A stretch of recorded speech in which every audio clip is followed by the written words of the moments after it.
the biggest threat to museum collections? The biggest threat to museum collections is us.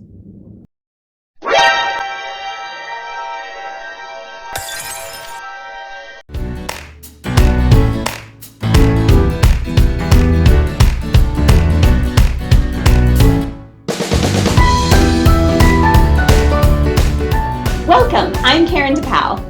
And I'm Tamara Hemmerlein, and we're from the Local History Services Department at the Indiana Historical Society. And today we're going to talk about how to handle small objects in museum collections. We are surrounded by small objects every day, and we use them without even thinking about it.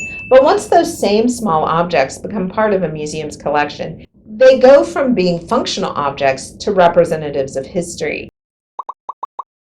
So we're going to learn how to handle those objects and move them safely from place to place within your museum.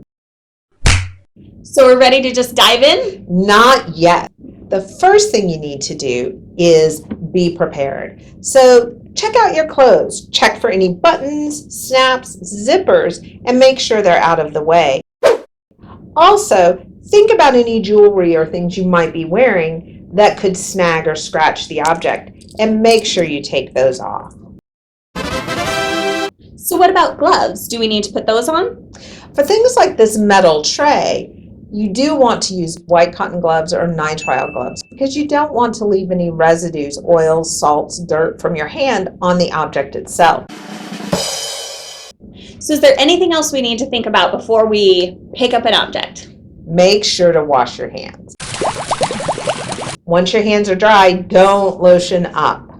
And remember, hand sanitizer doesn't actually remove the dirt from your hands. So now we're ready? Getting closer, but you want to check objects for any weak spots. So if there's something with a handle, that's going to be a weak spot.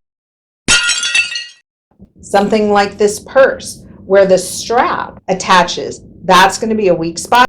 And then with our cute little bear friend, check for any seams around his ears, at his arms, at his legs. Okay.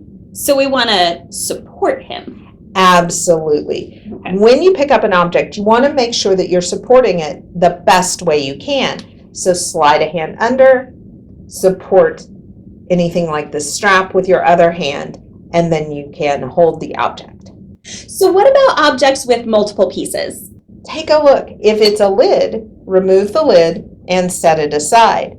Also be aware that sometimes there are things that have screwed on lids. Don't assume that the lid is screwed down and pick it up by the lid. So now that we know how to handle objects safely, can we transport multiple things at once? Absolutely you can, but what you want to do is use something like a box lid, something with a lip or an edge. And then once you've placed the objects in the box, make sure you have tissue or something that is a barrier between them so they don't clash and clank up against each other, risking damage. So now are we ready to move? One last step. Make sure that you walk the path you're going to take beforehand, remove any tripping hazards, make sure doors are open and wide enough for you to carry the box through. Because the last thing you want is to trip, have the box lid go flying with the objects. So now we're ready to move. Absolutely. So in summary, we're going to prepare ourselves, handle the objects with care, and check our routes before we move items within the museum. Absolutely. Excellent. Thank you so much for being here with us today. Thanks, everyone.